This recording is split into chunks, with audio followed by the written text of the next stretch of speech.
yeah, I don't know. I feel like the onus should be on the person rather than Well, the but again, work Well, samples I is think what problematic. Okay, go ahead. yeah. Oh, sorry. Go ahead, Bob. Yeah, work samples is problematic because some people aren't in fact currently either reporters, they may be editors who don't have daily stories to produce, or they may not, like me, if I had decided to run for office, I'm not a day-to-day journalist in any way, although I'm involved in journalism from a legal perspective. She was proposing, I think, some criteria, and we did not include that in our criteria that we developed last week. We did not include work samples. But I just pasted her comment in toto so that proper context would be available. Well, I guess I like the general idea of like the onus being on the candidate though. Like I don't know. I think that sounds like makes sense to me. Okay, so if I'm understanding correctly, Jordan, you don't think we need to write anything, an enforcement clause, so to speak? Right. Yeah. I mean, like I'm assuming after all this stuff is done, like that this the nominating committee will be working good faith to make sure the person has been accurately vetted. So I don't think we have to add more to that. Okay.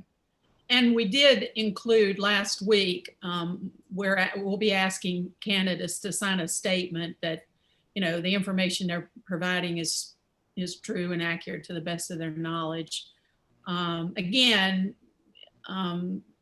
the candidate who was complaining was a successful candidate who was ultimately elected. And I mean, my personal thinking was, well, if there was something out there that people felt was not appropriate, free speech allows them a chance to correct the record. And I did not see what was supposedly incorrect, nor did I see what was written and shared in an attempt to correct the record. I mean, I think in the past, and certainly it was true in 2020, there was no vetting. All candidates going forward should know that what they are preparing to put out there is going to be checked. And so it's going to be, the onus is going to be on them to make sure that it's accurate, or they're going to get some pushback. Okay. All right. Bob, anyone else?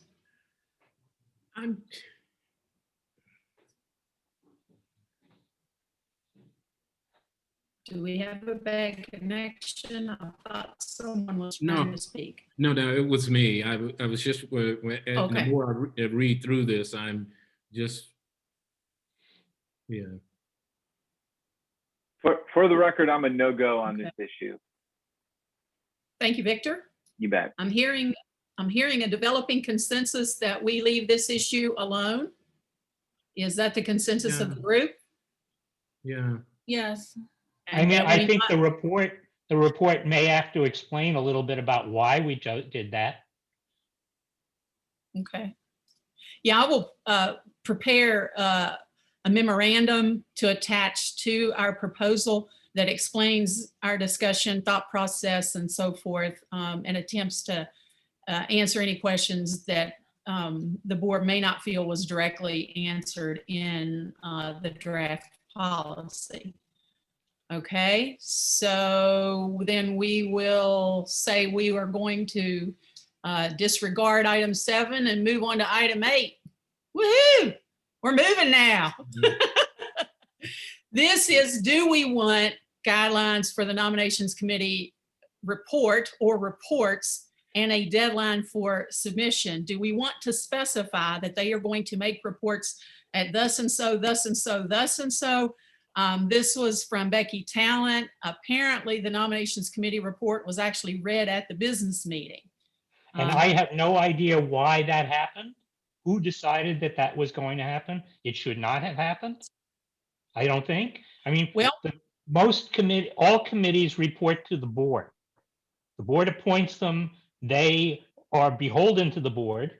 And the bylaws, in fact, say that in before the April meeting, they are going to report to the board on the state of the slate. So committee reports don't generally go to the convention. And I think some political decision was made to do that. Well, if I don't that's know in what the the, origin. if that's in the bylaws, then that kind of supersedes what they're asking us to do here, because if someone circumvented the bylaws and had the reports read at the business meeting, it wouldn't matter what we do here, because obviously the board approved the reading of a committee. So it wouldn't even matter what we do here. If they do it again, you know. Well, the bylaws are very not, they say that the committee will report to the board. I'm trying to pull up the section just so that we have an accurate understanding of what it is. You're looking No, at, no, I'm you're looking at looking at the Article bylaws 9. now, Bob? yeah, Yeah, I'm but I doing that understand that, but if it strictly, if it says in the bylaws that we should not, that we, meaning a committee like ours, for example, answers to the board, then someone ultimately, or some bodies ultimately had to make the decision to circumvent the bylaws to have. Well, the bylaws don't say that all committees report to the board. The board creates committees, except this one. This one is created in the bylaws, but the members of the committee are appointed by the board. And under normal operating procedure of the society, committees report to the board. They don't have an independent voice, which they can use to go beyond the board. Their duty is to report to the board. So if that's the case, then why, what we do here wouldn't matter, correct? If someone decides to circumvent, protocol. Let me explain why I thought we may want to consider this. But first, Larry, did you remember to hit the record button? I did. Yep. I was about 2 minutes late, but yes, I did. Okay. All right. Thank you, sir. I wasn't seeing the light showing up, so I wasn't sure. Normally, all committees make reports that go into the board packet for the convention meeting. And because that one was actually read during the business session, I have some concerns as to whether or not it was included in the board packet. Bob, did you see the board packet? Do you know whether they had a written report? I did see it, but I don't recall whether it was in there. I could go back and look. Let me just tell you what the bylaws say. Okay. They say Article 9, Section 3 says, no later than April 1, the nominating committee shall forward to the board of directors and executive director a list of qualified candidates for each office, director and regional coordinator position to be filed. And the next one says in Section 4, no later than July 1, the board of directors shall publish the names and qualifications of candidates for elected office and for at-large directors and regional coordinator positions. Okay. All right.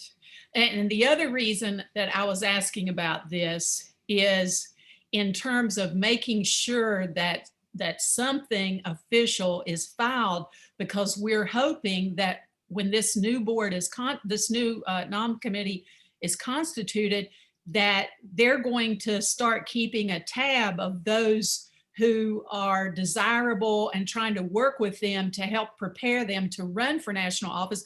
And we need to make sure somebody's keeping a list and turning that in somewhere so that can be accessed. I know we're going to have members continuing over, but me personally, I think it would be a good idea to make sure that they do file something that includes the work they did, the candidates they recruited, the candidates who self-nominated, and then candidates they had worked with through the year. And these are folks who may be potential candidates for the next election cycle. That's just my thinking, because I'm seriously anal and I can't remember anything. So I just want And to. I have a problem with that for the same reason I have a problem of there have been proposals that the board should make public who is being considered for the Wells Key.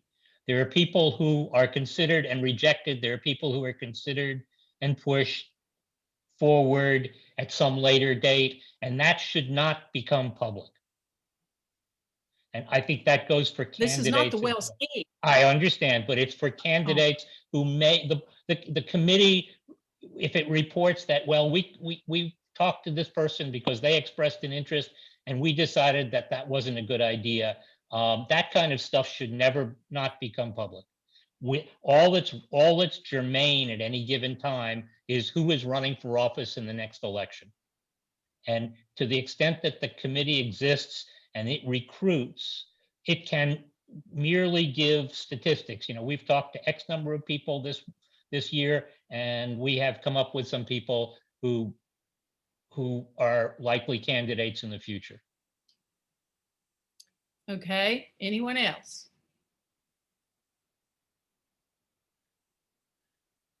Larissa, what's your counter argument? The only thing I was thinking of is having some historical record of those members with whom the National Committee is working and saying, hey, you know, we'd like you to start thinking about running for national office, just so that somebody's maintaining custody of that list, so you don't have to start all over the next year. Not that the nominations committee would be hand picking them or recommending them per se, but reaching out, and that there would be some type of historical record so the next year people could go back and go, well, you know, hey, they were talking to so-and-so and so-and-so didn't end up running for office. Let's see what so-and-so's life is like this year. Maybe so-and-so would be interested in running for office. If we said, hey, you know, you meet the qualifications, are you interested? But this committee is an ongoing committee. In the past, it was a committee that was created each year completely of new people. That's not going to be the case going forward. Going forward, it's going to have a continuing membership. And it can keep track of what it does without having to necessarily tell the board everything. I Just do like think that my committee, the bylaws committee, we report to the board about what we're going to do this year, what we want them to do this year. But, you know, even if we've thought about things that we're maybe going to do next year, we don't tell the board that. It may not happen.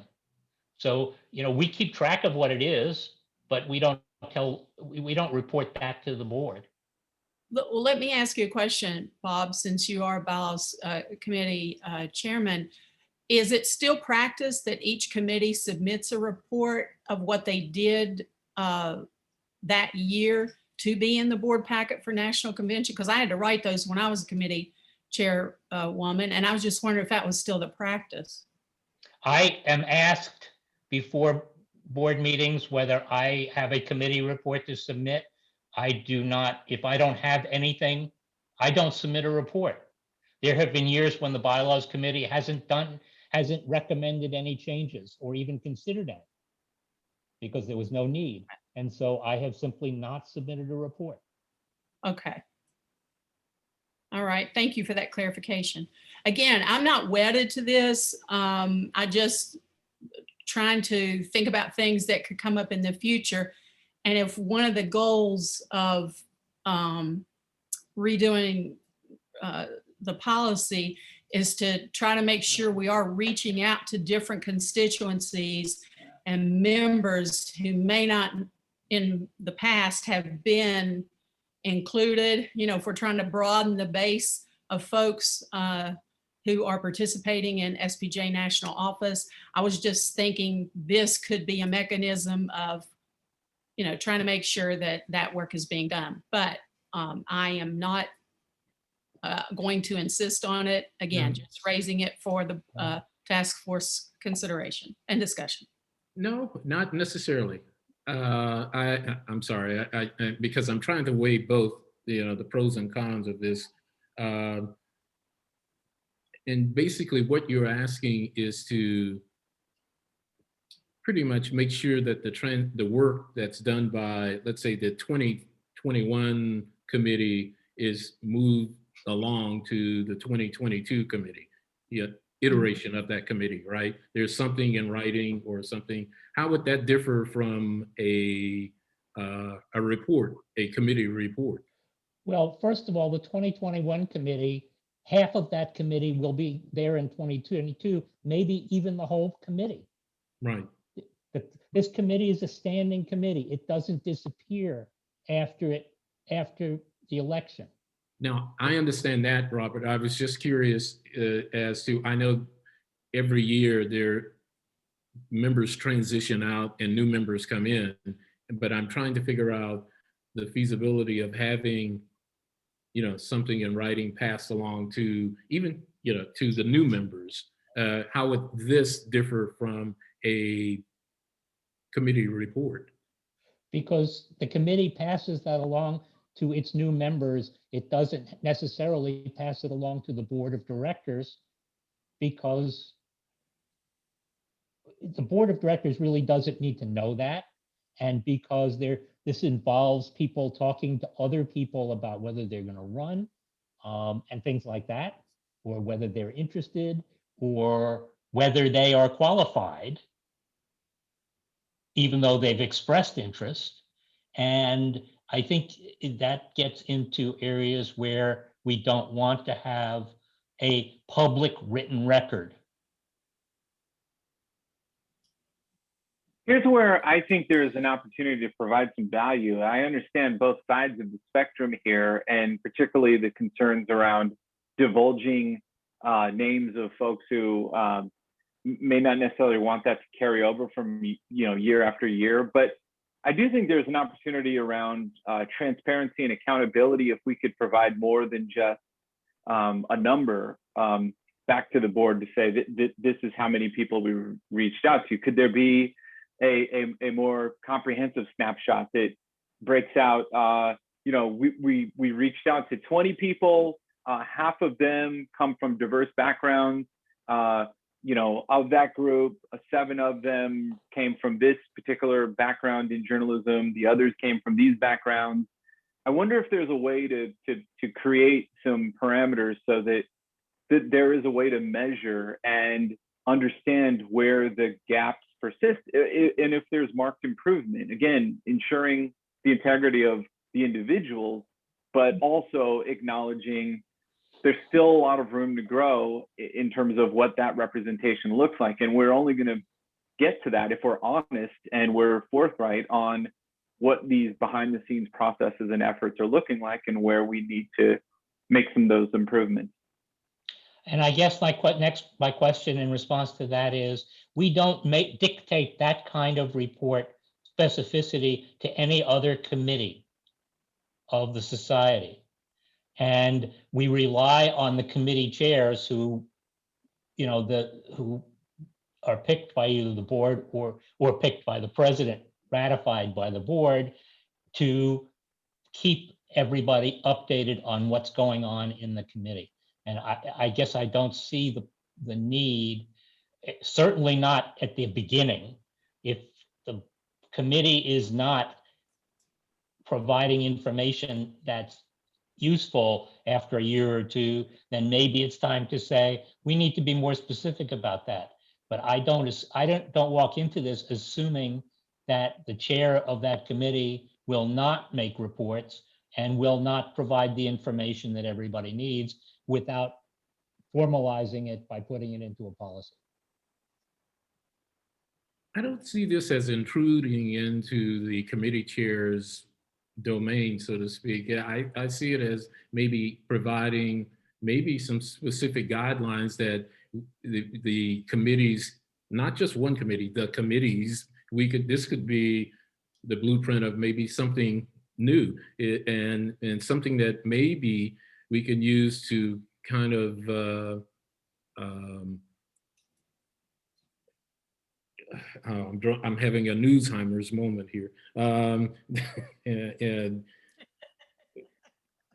check the progression of a particular committee, as if yeah, I'm having, Making sure the nomination committee is following through with the spirit, right, what we're intending it to do by Yeah. virtue of this policy. right. And when I was committee chairwoman, I filed an annual report of my committee's activities for the board book that went to the board members at the national convention, because that's the close of one SPJ year. And then the Sunday after the elections are announced and the president is installed, that's the start of the next SPJ year. I didn't realize it was optional, that you didn't have to file a report. I thought it was expected and somewhat required. Well, to some extent, most committees do things throughout the year, every year. So they probably do issue a report at least once, if not twice or three times. Bylaws is a little bit different in that we sometimes, we rarely initiate stuff. The board asks us to do things. Or some event happens that causes us to have to do something. So it's just that whether a report gets filed depends on whether there's activity in the committee at any given time, But whether it's wouldn't- before the meeting at the convention or the meeting in April or whenever. But wouldn't what we're suggesting here, wouldn't this be proactive instead of reactive? I think first of all, let's make a distinction between prescribing committee reports as opposed to whether a committee has work to do at any given time. I mean, my committee tends to be reactive a lot of the time. The other committees some of them, the FOI committee is both proactive and reactive. Ethics is probably the same way. So there are differences, but the committee reports thing, I guess I see this as trying to fix a problem that I don't think exists, that we're not getting good committee reports from the people who are chairs of committees. And why mess with it if we are getting good reports? Nobody's complained, for the most part, that committees aren't reporting what they're doing. Can we We are, quantify that? again, dealing with volunteers. And you are Well, imposing a burden at some level. a simple statistical analysis, male, female, or other group, media background of contacts through the year. I don't see where that is a huge burden, and I don't see where that violates anybody's privacy or intent if it's simply just a statistical analysis. Again, it's to make sure that the nominations committee is doing what it's supposed to be doing. In a perfect world, everybody does what they're supposed to do. But if it is written into the policy, then there's a greater onus. And then the board gets a look at, okay, they only talked to 5 people. What happened here? And, if you want to do that, go right ahead. I don't see the need. I think you can do it as a suggestion in it's a policy that, it would be good to have this information. But, I think a lot of the discussions that these people on the committee will have with people who might be candidates are going to be informal, and keeping records of who they talk to when, and imposes a burden on the 7 members of the committee. And I don't see the need. As I said, if we end up with a problem a year or two down the road, it's certainly easy for the board to fix it in a policy. But I don't assume that there's going to be a problem before it happens. By the way, to answer your question, Narissa, the nominations committee report appeared in the packet for the September 26th meeting, which was after the convention. It was not in the committee report, in the board packet for the meeting that was a week before the convention. Okay, thank you, Bob. Appreciate that. Comments, discussion from others? I agree with you, Narissa. I think like if you word it the way you said it, like a simple statistical analysis, I don't see why I don't see that as a burden. I see that as just, again, like transparency, being able to just do like a simple, like you can do a simple Excel sheet saying so and so was considered this year or whatever. I'm totally on board with that. I think the only way we're gonna get changes is if we have accountability. So I think this is a good way to hold them accountable. And it's not too burdensome, I don't think so. So I'm for it. Thank you, Jordan. Others? I guess I'm with Jordan in terms of the suggestions. I mean, it would be good to have like after the election and everything, kind of their input in terms of how election went that year. If it was difficult to recruit, if it was easier, if it was, I don't know, any challenge that they faced during, as a committee member in terms of getting candidates and things like that. Could be, I don't know, a good opportunity for them to say something if they were having issues finding candidates, or if everything went smoothly, and if everything was turning on time. It just, I don't know. I mean, this as a suggestion could be good, like Jordan was saying. See, I think we're going to get that even if we Okay, don't thank you. put it in the policy.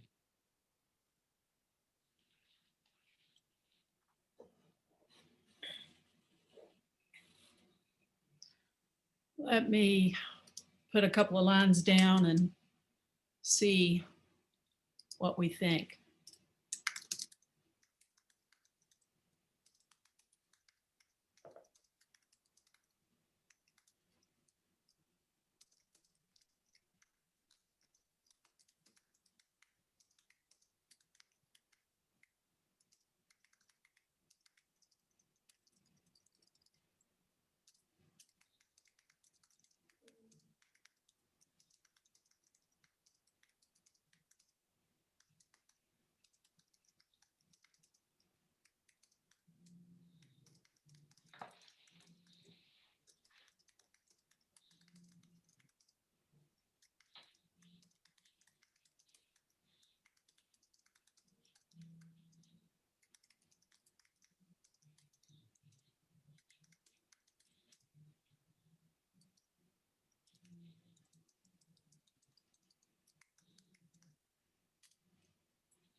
Let's see.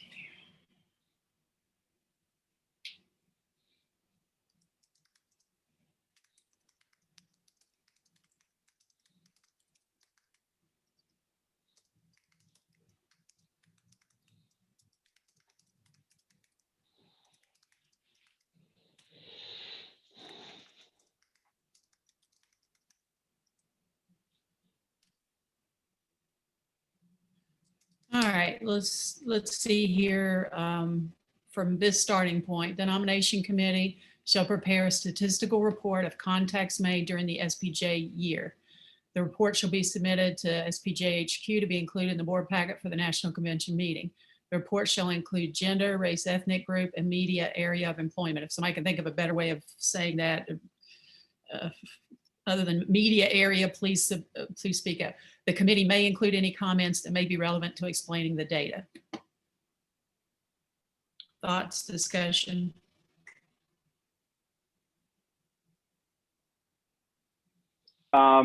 Just two quick thoughts on that. You may want to include geography. That could be interesting. And acknowledging that it is oftentimes difficult to determine one's race and ethnicity. Bob would, I'm sure, help us understand the legal concerns about sort of probing, you know, on that front. But so maybe it's something that's like an attempt to identify or something. It would be in the spirit of this is what we're interested in, but it may not be readily available without crossing some line, and we wouldn't want to get anybody in trouble or create a stir on that. About region of residence, so it'd be like region 1, region 2, region 3. Mm-hmm. Let's see, and is it, I mean, we have education, we have online. I'm thinking of all the different areas in which people are employed. And media category of employment. Or you could just say professional background. Well, my professional background includes reporting and education and current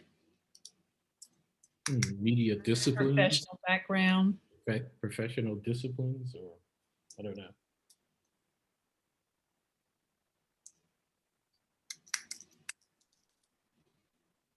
How's that?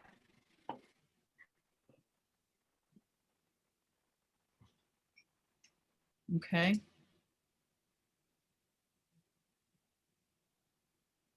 Other thoughts?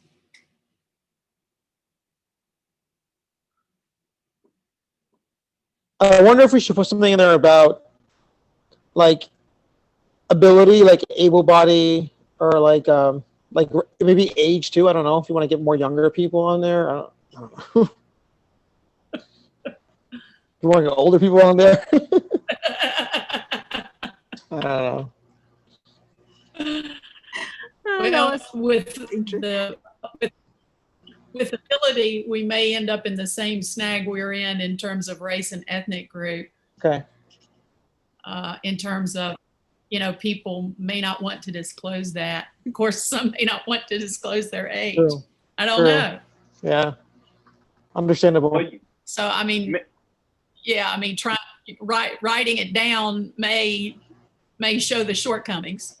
Sounded good in theory, but that's why we're having this discussion. maybe a good approach there might be at the end of that sentence, you just put and other available background information. That way, if we know a particular generation or a particular you know, race or ethnic background, if that information is available, that could be included and interesting, but we don't necessarily have to have it in order for it to be effective. Okay. Yeah, that sounds good. What Victor was saying, especially like instead of specific age, maybe a age range, like they do sometimes. Okay. Yeah, like 40 to 54 or something like that. Yeah, something like that. Yeah, 40 to 75.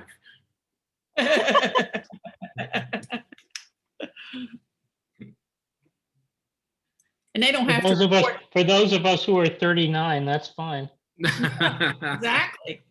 And that, I mean, that way they don't have to report, you know, how many times they met with this person, the dates they met with this person, just, you know, mark a few things, have a form ready and mark it the first time you talk with that person.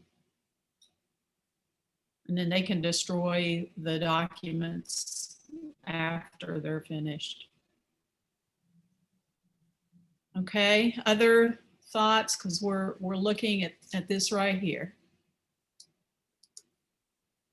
I'm gonna throw another stick of wood on the fire while you all cogitate.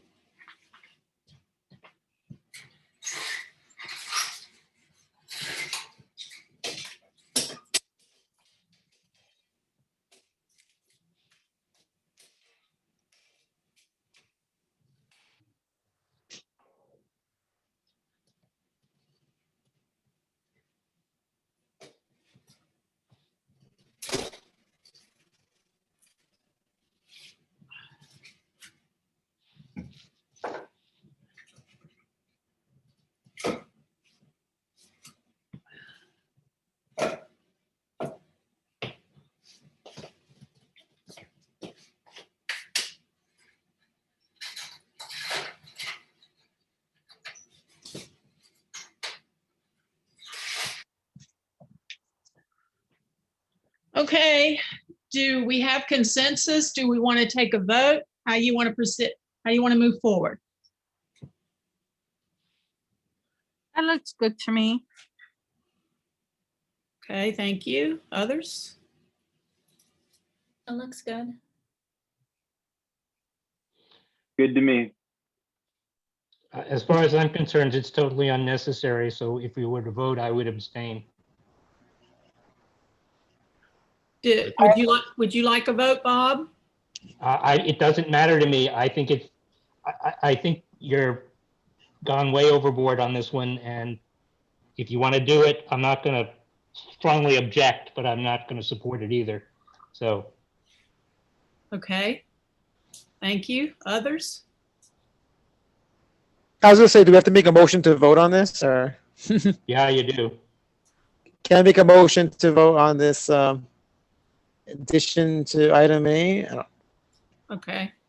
Which has to do with the nominations committee report. Which has to do with the nominations committee report, correct? An end of year report. Okay. Thank you, Jordan. Is there a second? I second. Okay, second from Xavier. Okay, all those in favor of this, including this in the draft policy submitted to the board, please say yes. Yes. Yes. Yes. Yes. Those opposed, please say no. I'll abstain. And one abstention. Okay. All right. So we have an opportunity to finish our work next week because these are all the items that were up for our consideration and included in our charge for Matt. So I will on a memo, and I'll try to do that Thursday and get that to you well in advance and put all of this together, try to organize it in a way that makes sense. And then we will look at it next week and see if we can agree to put it forward.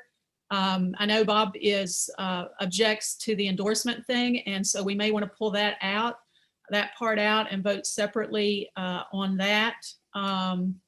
Because it's nice to have a unanimous vote. It looks stronger, I think, in front of the board, but I'm not going to force one if somebody has very strong feelings. So if we are able to agree on everything but that, then we can say this part is unanimous, and and record a vote if there is a no vote with regard to the endorsement. So does that sound like a good way to move forward? Well, that's I think the first step. I think there needs to be a committee report that explains the reasons for what we did and all of that. And that's something we need to negotiate along the way too. So we can come up with the policy, but before we can report to the board, I think we need to have the committee report. Yeah, I said I was going to draft that and send that and what we have so far out. Okay, by next week. Okay, that's what I wasn't Yes. clear on. Yes, sir, for next week. So depending on, our discussion and so forth, we may be able to finish next week, maybe not, but we're to the revision stage. So we are on schedule to meet our April 1 deadline. Any other thoughts, comments, questions? And like I say, I'll try to get that report posted to Google so that people can add and subtract the report part, add and subtract, and then this as well. But I think most of this we've agreed on, or at least we've all seen and know that it's in there. And copy editing as well, please. At any Yes, sir. point during your presentation, if the board designates that they want us to revisit something, how is this committee constituted? Do we, once you make the presentation, that's the end? Or if the board wants us to revisit something, do we have to gather again to revisit specifics? This is everything we've dealt with everything that was in the charge from Matt. Mm-hmm. If we are unanimous or have maybe one vote against a piece or a portion of it, that's still a pretty strong sentiment that, we've done our very best work. I would be hard pressed to tell the board. And in fact, I told them last year on the SPJ elections report, they're like, we don't like it. And I said, then you'll have to fix it, because we worked really hard to come to this, and we are giving you our very best work. We went through the process, we analyzed, we talked, we looked at suggestions and documents. This is what you can send it back to us, but we're going to come back with the same thing, because this is what we all agreed on. Okay. So that would probably be my position, but that would be up to us to decide as a task force. If they send it back, do we want to do that? And I hope that as many of us as possible can be present for that board meeting, in case you want to have individual comments and answer questions about our process. Well, Okay. they can Anyone else? send them to the recordings. Well, I think it's just, as the expression goes, us chickens. That Larry, or is there anyone other than the task force and you tuning in at this point? Nope, that's it. Yeah, see, we've bored them. We've bored them out of their gourd. They've stopped showing your up. ratings aren't doing so well, so this will be not the best ratings. So you got to jump Okay. the So other comments, questions? All right, appreciate you all and your contributions and the issues that you've brought to the fore. And I'll do some work on cleaning this up and putting some headings and so forth on it, so it looks like it makes sense and looks professional. And I'll work on a memo that will be the report of our work during this process. And get So those. Nerissa, are you saying that we're done for today and it's not even 7 p.m. Yes, California ma'am. time? Yes, ma'am. That's a record. Under an hour. If we all jump in and get our style books out and double check spelling and punctuation and phrasing and all of that by next Tuesday, we could, in theory, wrap things up next Tuesday, which would well in advance meet our deadline of April 1 for the board. As soon as we finish up, we will push that to them. I'm For their disappointed. board packet. But I'm disappointed. Our ratings are down. We need to figure out a way to get more participants. Well, just go have a good dinner tonight and yeah, drown your sorrows in wine. that's right. That's I'm right. a journalist. Journalists Yeah. don't drink wine. They Okay, go- drown your sorrows in bourbon. No crime in quitting early after you've all worked a hard day out on the beat. Okay, I'm going to let you go with, again, my thanks to you, especially thanks to my wingman, Larry Messing, the best wingman a woman ever had. And My wife would agree. we will see you guys next week. Have a great week, everybody. Stay safe out Thanks a there. lot. Be well. you. Bye-bye. Thanks, guys. You guys Bye. next week. Bye.